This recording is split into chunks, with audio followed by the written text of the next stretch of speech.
tal? ¿Qué tal? ¿Cómo están ustedes? Qué gusto saludarlos. Bienvenidos a Sentido Común, el menos común de los sentidos. Este martes 15 de marzo estamos instalados con Don Pato ahí para darle un vistazo a la actualidad y a comentar las cosas del día. Y me parece excluyente, Pato, lo que pasó obviamente en la región de la Araucanía, en Temucuicui, por varias razones que vamos a tener seguramente largo rato para poder ir comentando. ¿Cómo lo ves tú, el primer acercamiento que le das a este tema, Pato? A ver, hola Juan José.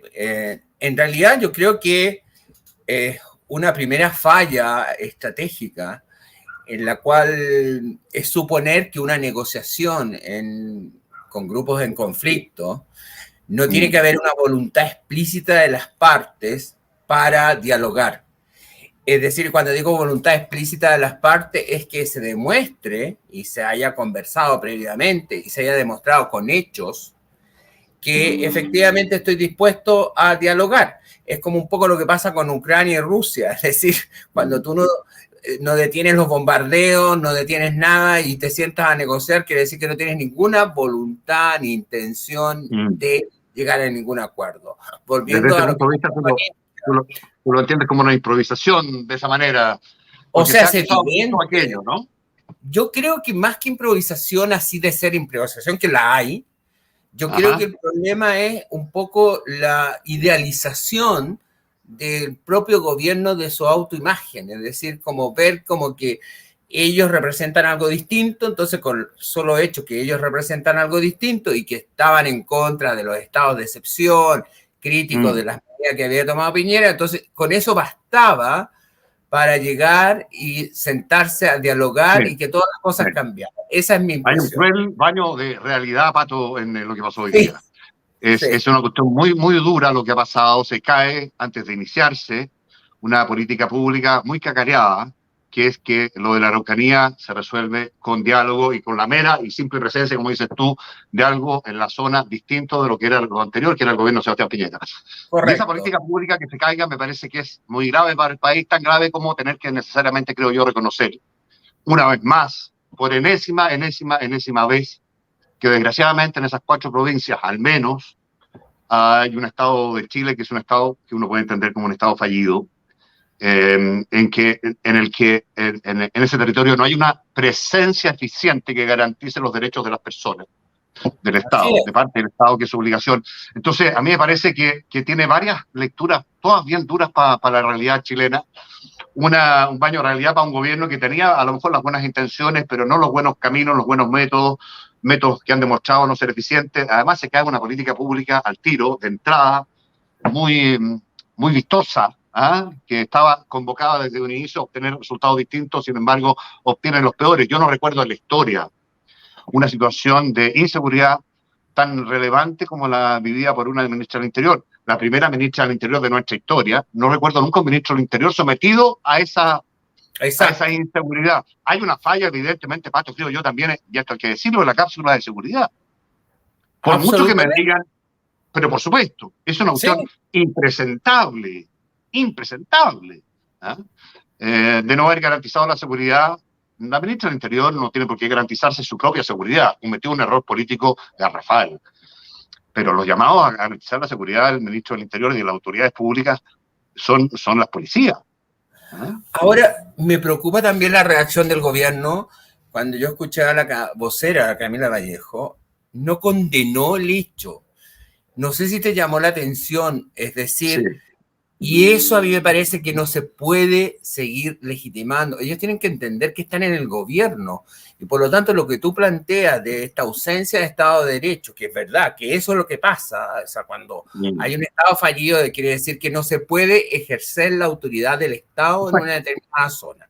Bueno, cuando la vocera de gobierno señala que no se va a detener el diálogo, no va a haber nada, no se va a invocar el estado de excepción, pero ni siquiera lamenta la situación, es decir, condena nada, es decir, siguen legitimando la violencia y dándola como un hecho de la causa, es decir, asumiendo de que, el baño de realidad a lo mejor lo tuvimos nosotros, pero no el gobierno. No debería, ¿no? ¿Ah? Porque, mira, fíjate que cuando uno se mete en el detalle de lo que pasa en Temo Cuycuy, que es ausencia de Estado, como hemos coincidido, hay además que fijarse en otros detalles. Que haya un Temo Cuycuy, por así llamarlo, tradicional, que es al que pertenece Marcelo Catrillanca, que alguien me decía, mira, para mí, en términos de seguridad, las sospechas recaen absolutamente sobre Marcelo Catrillanca, en un acto como de complicidad, de llevar a la presa a la trampa, ¿no? Así No es. lo sé, no tengo idea, no soy capaz de especular respecto a aquello, no tengo antecedentes. Pero además hay un tema Cuycuy autónomo, respecto al cual no hay prácticamente ningún control ni comunicación. ¿Cuál de los dos actuó? No sabemos, pero a lo que voy, para entenderse bien hay que entender bien la cultura mapuche. No hay un líder con el que negociar, no hay un único líder que los aglutine. Tradicionalmente, en la cultura mapuche lo que hay son comunidades, que son absolutamente autónomas y que tienen cada quien su propia autoridad y su propia autonomía de decisión. Y actúan de acuerdo a esa estructura. Entonces, cuando uno va a Temo Cuycuy sin haber, como dices tú, haber hecho todo el proceso previo de una comunicación explícita de la intención de negociar, sin haber hecho eso, con todos los actores, porque no hay uno solo que lidere con todos los actores. Correcto. Lo que hay, evidentemente, es ausencia de entendimiento de cómo es que funciona el pueblo mapuche, y dos, ausencia de entendimiento de cómo son estos procesos. Hay muchos ejemplos, Pato, de pacificación de grupos insurgentes, porque lo que hay ahí es terrorismo. También hay mafias de la madera, también hay mafias de narcotráfico, pero hay terrorismo explícitamente. ¿Ah? Pero, Entonces, ¿cómo Juan se José, pacifica eso? Es más largo que ir a meterse sin conversar con todos. es que vamos a hacer comparaciones exitosas en democracia, cómo se han llevado a cabo los procesos de eliminación, incluso de terminar con el terrorismo. En el caso del ETA en España o el IRA en Irlanda del Norte, hay un proceso fuerte de posicionamiento del Estado y de represión efectiva, apoyada por una ciudadanía en forma fuerte. Y después de eso, diálogo, porque con ETA ¿Sí? hubo diálogo y con IRA se llegó a los acuerdos del Viernes Santo, es decir, Por supuesto. se logra acuerdos, pero ¿cuándo? ¿Y qué es lo que se acuerda? Se acuerda la entrega de las armas, yendo a Colombia solamente con las FARC, independientemente de que el Tratado de Paz y el Tratado de Paz ha funcionado más o menos nomás. Pero lo cierto es que el acuerdo que se logra es entregar poder político a las FARC y al mismo tiempo que ellos entregaran las armas. Es la negociación casi es entre el Estado, un Estado legítimo que tiene el monopolio del uso de la fuerza, y los grupos terroristas, es que entreguen las armas. Que hay compensaciones, pero eso es cuando ya el grupo terrorista sabe que a través del uso de la violencia no tiene alternativa. Y eso es evidente que no es el diagnóstico que tienen las organizaciones en el Gualmapu, la Araucanía o la macrozona sur.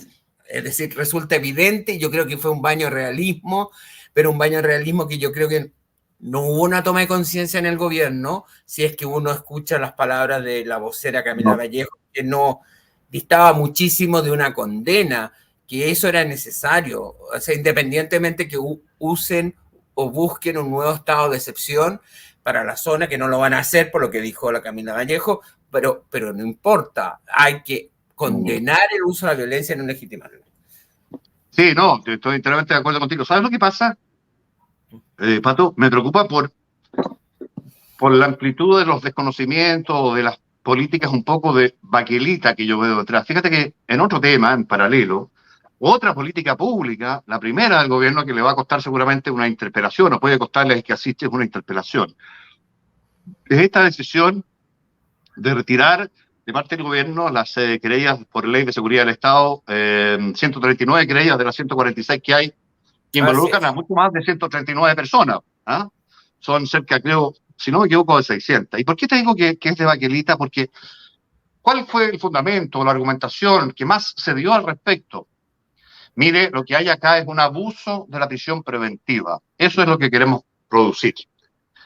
Pato, la ministra, yo escuché la entrevista, la ministra, y esto es algo que se sabía, y lo hemos comentado acá, ninguna de esas 600 personas, ninguna, está en prisión preventiva hoy en día, ninguna.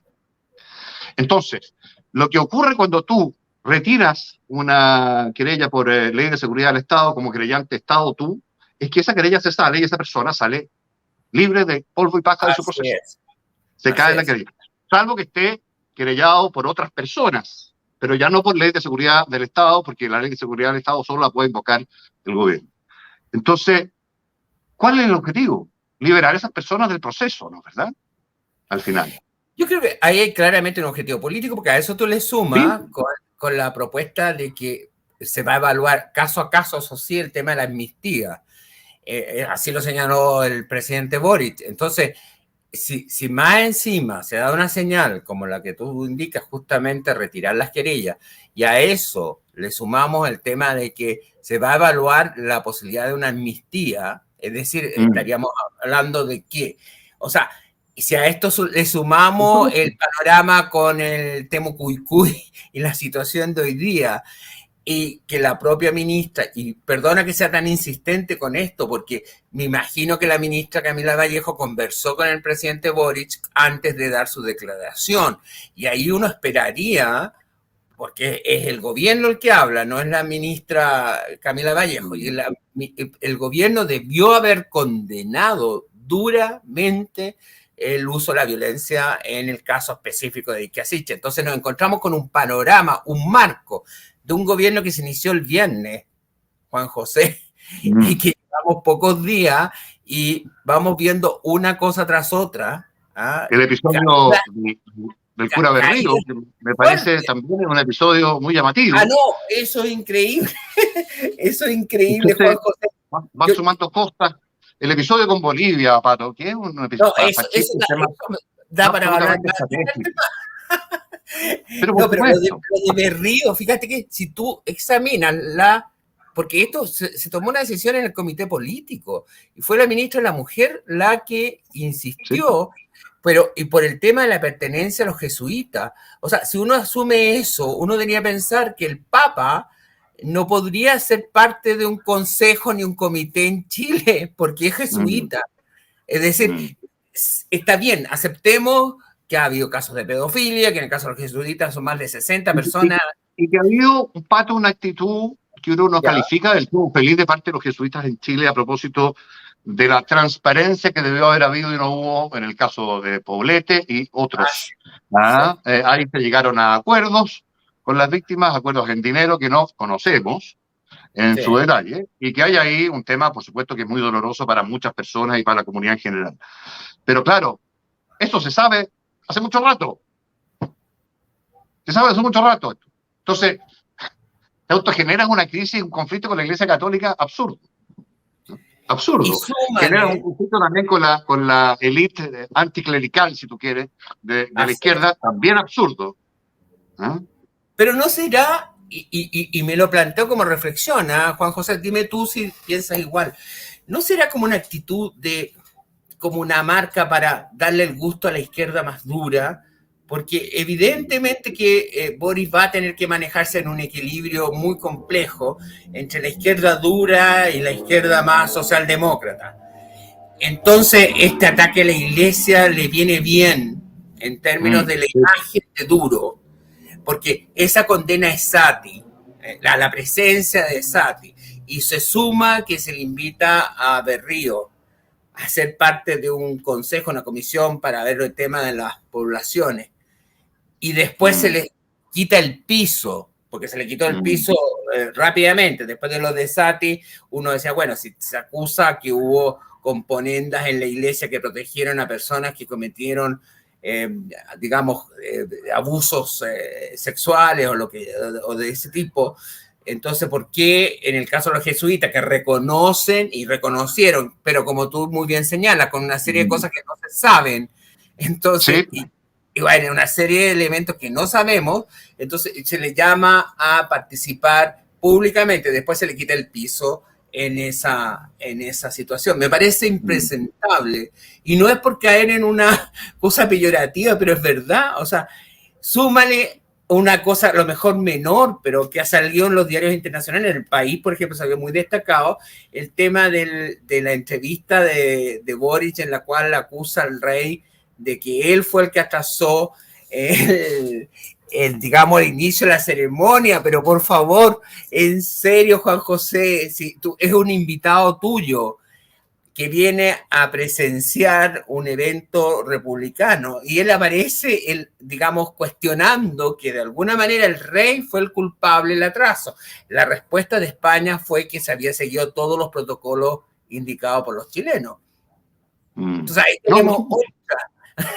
O sea, vamos sumando cosas que resultan ser incomprensibles. Y si yo no me equivoco, Pato, yo no estuve tan atento al detalle absoluto de la transmisión del mando. Pero el atraso tuvo que ver con que faltaban personas por llegar, invitados, destacados, ¿no es cierto? Sí.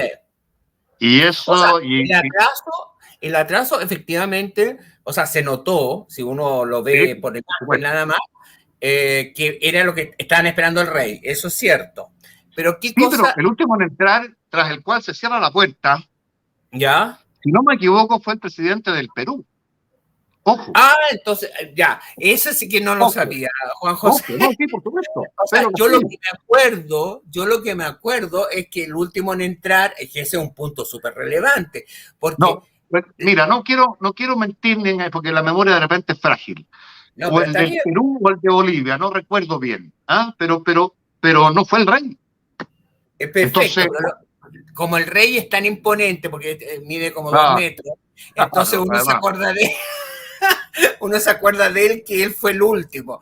Pero porque incluso las declaraciones se señala de que ellos se sometieron al protocolo chileno y que incluso el auto avanzó, o sea, tuvo detenido un cierto tiempo porque el protocolo chileno le pidió que, y a lo mejor lo que tú dices es absolutamente cierto, a lo mejor no es que era el rey el que estaba atrasado, sino que eran otros los que estaban atrasados. Sí. Y la imagen, la impresión es que el rey, o sea, si uno ve las imágenes, porque los otros pasaron piola, como se dice, no se notaron, disculpen, no quiero ofender a ningún país, pero es verdad, o sea, el que se notó fue el rey, pero que haga mención que era imperdonable el atraso de 15 minutos por el rey. Y sale en primera plana en el país hoy día, muy marcado, con declaración. Mira, yo no conozco, Pato, para serte franco, ningún protocolo más riguroso que el de los monarquías europeas. No absoluto. Bueno, el de la española, por supuesto, Chella. Sí, claro. Sí. No sé si hay una falta de lectura, de cultura, de aprecio por la realidad, desconozco, pero algo pasó ahí. Era una frase porque además esas cuestiones no se dicen. No se dice, perdóname, y no se dice ni siquiera a un invitado que tú lo invitas a la casa.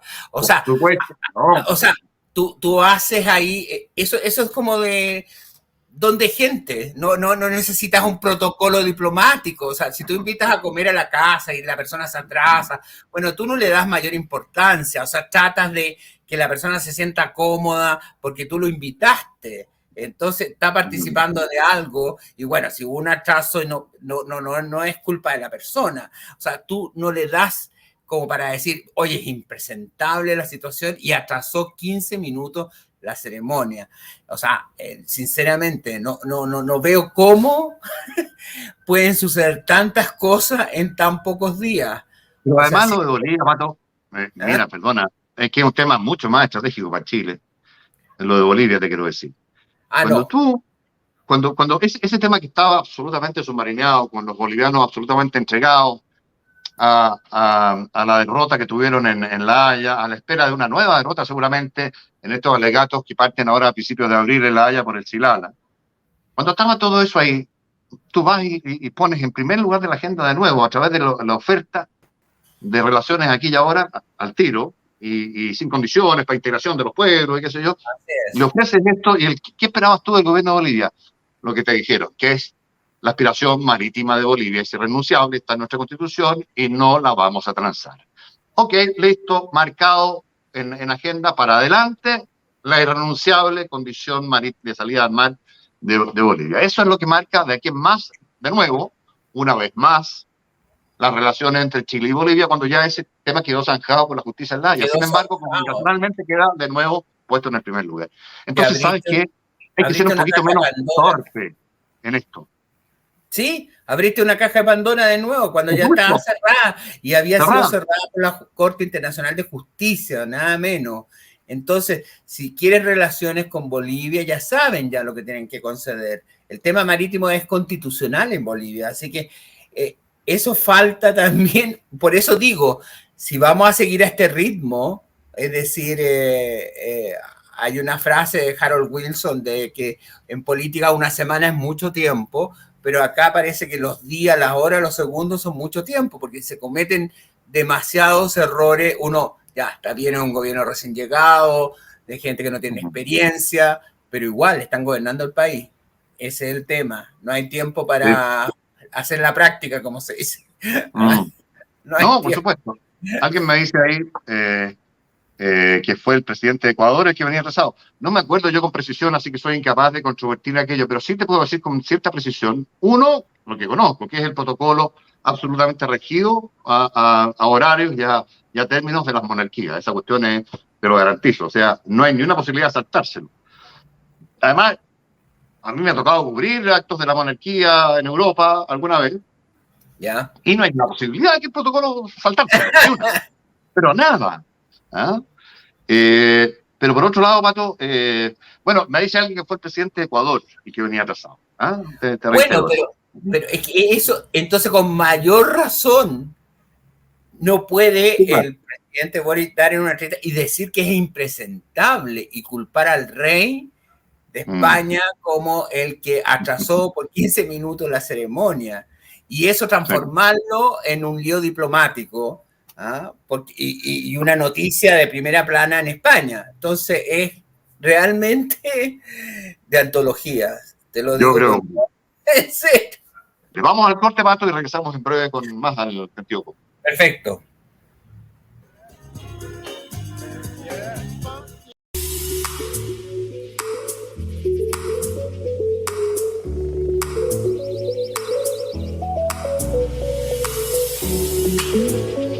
Siga con nosotros, Canal 31, lo que todos queremos ver.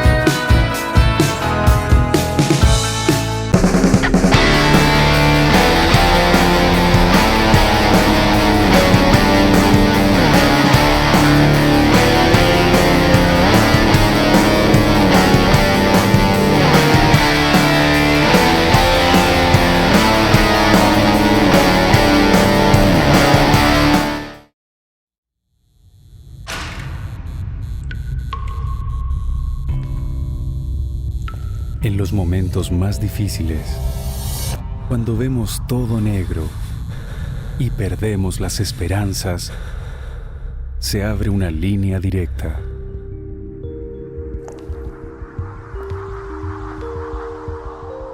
Llámanos.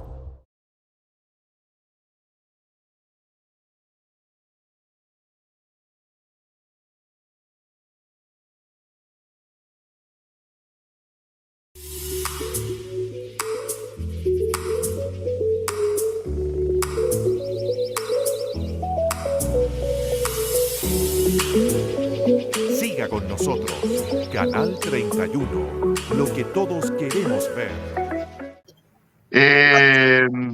Bien, estamos de vuelta con el sentido común. Nada, conversamos en comerciales con Pato a propósito de los reporteos que ya se empiezan a producir. Pues vamos a conocer detalles, para eso estamos los periodistas, de la trastienda, de lo que fue esta visita de la ministra del Interior a Temucuicui, y se habla aquí en titular principal, la tercera P me dice las alarmas de Carabineros, que es que Asiche, la ministra del Interior, desoyó. Se le advirtió aparentemente de parte de Carabineros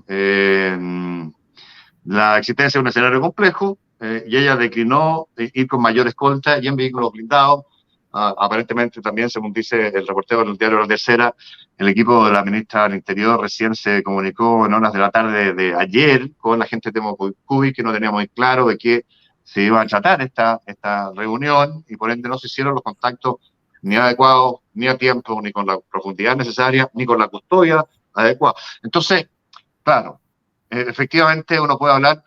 A lo mejor no te gusta la palabra improvisación, pero un poquito desalineado todo esto, respecto ¿Cómo te explicas eso, Juan del deber José? ser.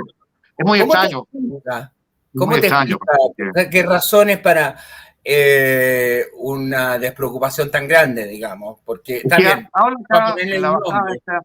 en la bajada de este titular, habla de que se pecó y se reconoce de alguna manera, sotoboche, puertas adentro, pero siempre estas cuestiones se filtran. Se pecó de cierta ingenuidad. Fíjate la palabra que se usa, ingenuidad. Es bien terrible, vos, Pato, perdón, con todo cariño y respeto por las nuevas autoridades. ¿Saben lo que pasa? Y lo conversábamos al comienzo del programa. Yo no noto ingenuidad, sino que noto como una convicción ideológica. Es como la percepción de que efectivamente la violencia es el resultado de ciertas razones que son explicativas, y por lo tanto esas razones que explican la violencia no son condenables, sino que son entendibles. Entonces suponen que un gobierno, porque esto lo vemos con la Plaza Italia, con los saqueos, con todos los actos de violencia en general que hemos estado presenciando, la delincuencia, etcétera, y no hay una condena institucional, por lo menos de los sectores que apoyan el actual gobierno. No digo que todos, evidentemente hay sectores que sí tienen una postura muy crítica, pero hay otros que no. Entonces, esta improvisación yo creo que es parte de una convicción.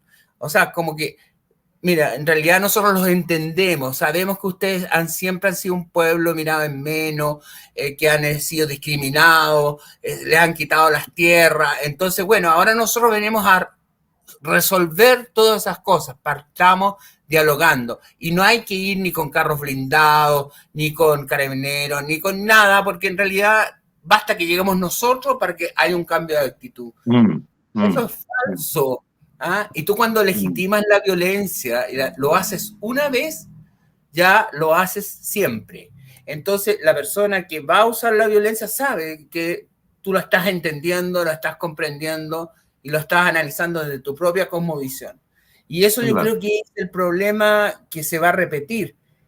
Se va a repetir quizás reiteradamente en muchos actos que estamos viendo, que no son de este gobierno, pero que se vienen arrastrando desde antes, pero por lo menos antes había una postura clara en contra. Pero es evidente que el gobierno actual no tiene esa misma postura. Oye, Pato, respecto a lo de Ucrania y Rusia, y sobre todo respecto del estatus en que está Rusia, una de las cosas que uno tiene que admitir siempre cuando llegan noticias de un conflicto bélico es que la primera víctima o de las primeras víctimas es la verdad. En esta cuestión no hay ninguna verdad que pueda ser creíble. Sin embargo, si uno le hace caso a los reportes que vienen de Ucrania, Rusia ha perdido 12.000 soldados. Así es. 12.000. Y unas decenas y decenas y decenas y decenas y decenas de carros blindados, de aviones, de helicópteros, en una ofensiva que no termina de cuajar, con una afectación muy severa, primero al prestigio ruso desde el punto de vista de su poderío militar, que está quedando muy en entredicho, con una estrategia fallida, que no resultó, a ojos vista, eso es evidente, con un desempeño en la cadena logística también muy deficitario, pero además con una afectación de Putin y de la economía rusa muy dura. Entonces, cuando uno empieza a sacar las cuentas y alguien hacía un pronóstico de aquí a 10 días esto no se resuelve, tienen todavía intacto en gran parte de su poderío militar los rusos, desde luego, eso es indudable. Pero si no se resuelve de aquí a 10 días o 15 días y se prolonga esto, ya la cara de derrota, el aroma de derrota va a ser cada vez más persistente. Yo no sé si tú lo estás leyendo así. Absolutamente, incluso llegando al extremo de que al final incluso derrotar a Ucrania sería una victoria pírrica. Primero, yo creo que Occidente Occidente se ha logrado cohesionar, quizás muy discursivamente, más que en una línea más contundente, pero también es cierto que si actúa la OTAN o actúan los países de la OTAN, aquí vamos a estar hablando efectivamente de una tercera guerra mundial, cosa que ya le han planteado varios secretarios de Estado, entre ellos incluso el secretario de Estado norteamericano y el propio presidente Biden.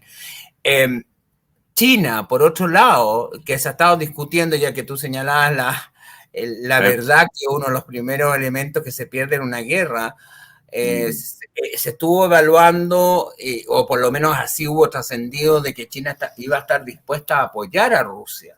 No solamente, cosa que se ha mantenido siempre como una especie de actor que respalda a Rusia, nunca habla de invasión de Ucrania, habla de operativo y de apoyo a las minorías rusas o los rusos parlantes de Ucrania, pero ha mantenido, por ejemplo, el Consejo de Seguridad no votó para sancionar a Rusia y China. Entonces siempre se ha mantenido como un aliado, pero aliado que podría mediar en un determinado momento.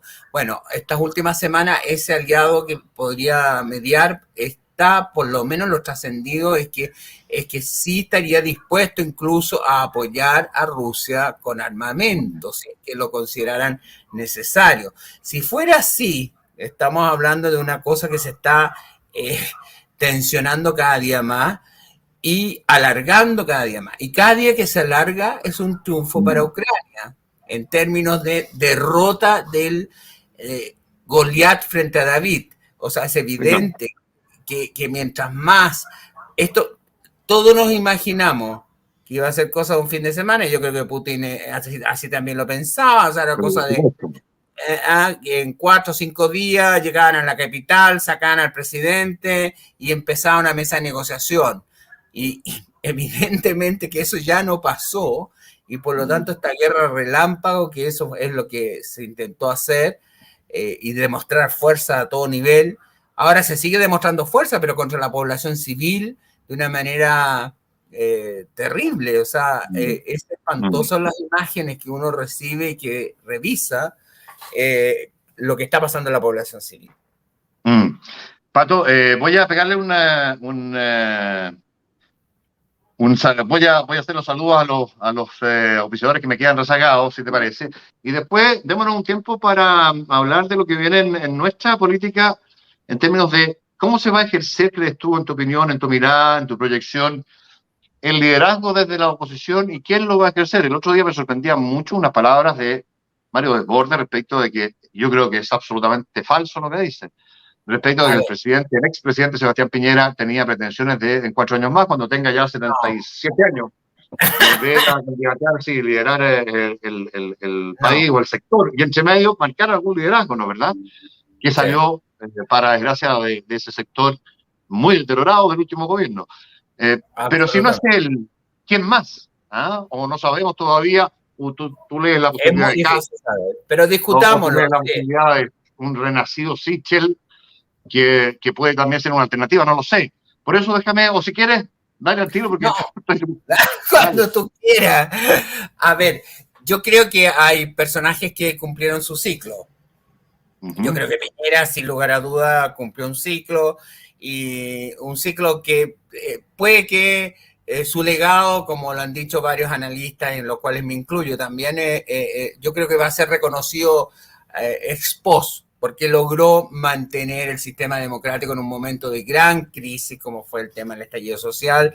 Se manejó bien en el tema de la pandemia, pero él ya cumplió su momentum, ya lo veo más bien una utopía pensar en un retorno, menos pensando en una constituyente, que va a estar muy complicado. Pero bueno, yendo a tu pregunta de quiénes podrían ejercer los liderazgos surgen básicamente a partir de determinadas condicionantes. Si es que el gobierno de Boris se transforma en un gobierno muy de izquierda, muy revolucionario, que abandona la tónica socialdemócrata, no me cabe la menor duda que el liderazgo va a estar en el sector republicano, en un liderazgo de una derecha conservadora, ultrista, y lo que va a venir va a ser un una persona que represente todo lo contrario, es decir, va a ser una persona de mucha más edad, eso te lo puedo asegurar, y el líder va a representar experiencia, solvencia y carácter.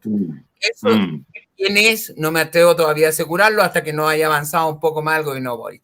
Si el gobierno de Boric se mueve más dentro de una línea socialdemócrata y es capaz de manejar las tensiones que genera la constituyente, yo creo que sectores de centro, como los amarillos, la democracia cristiana que tuvo sus internas y que ahí quedaron bastante problemados, yo creo que la democracia cristiana ahí va a tener que va a ser un congreso ideológico, pero el congreso ideológico de la democracia cristiana para ver en cómo si es que sigue teniendo algún tipo de vigencia. Pero ahí creo que los amarillos, los sectores más de centro, los derechas liberales, podrían tener una alternativa. En el caso que Boris se moviera hacia una línea más de centro moderada, pero esa línea más de centro moderada va a tener colusiones con la izquierda más radical y la izquierda más radical del Partido Comunista y el propio Frente Amplio. El Frente Amplio ha sido muy extremista en la constituyente. Y por último, ¿qué pasa con la constituyente? Ya se sabe, ya que parece que los indicios indican que van a pedir un aplazamiento. La de los 3 meses, por supuesto, eso desde luego. Eso de todas maneras. Bueno, pero que eso no es menor, porque eso de alguna manera, ¿por qué era tan importante para la ultraizquierda no pedir aplazamiento? Acuérdate que... No, Pato, pero este es el aplazamiento legal, de los 9 meses al año. Sí. Perfecto, sí, está bien. Claro. Pero igual ese aplazamiento legal hace que la constituyente no sea este órgano absolutamente autónomo e independiente, que no recibe, digamos, resoluciones de ninguna otra entidad institucional en el país. Y evidentemente que al pedir aplazamiento, de alguna manera, el tema del aplazamiento y los mecanismos para llegar a acuerdos va a ser un tema de debate político, sin lugar a dudas. Así que creo que ahí los liderazgos pueden ser muy diferentes.